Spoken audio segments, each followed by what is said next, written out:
Malamig na umaga sa inyong lahat mga tol. Nagyeyelo na naman. Medyo malakas yung snow ngayon. Kaya ang gagawin natin ngayon mga tol, maglilinis tayo ng sasakyan.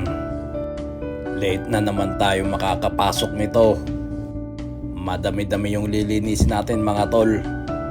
Ito ang mahirap sa Canada. May sasakyan ka tapos nag-i-snow. Wala kang magagawa kundi maglinis bago ka umalis. Tapos pag uwi, ganun uli mga tol. Maglilinis uli ng sasakyan bago umuwi. Paano mga tol? Maglilinis muna ako. Diyan lang muna kayo.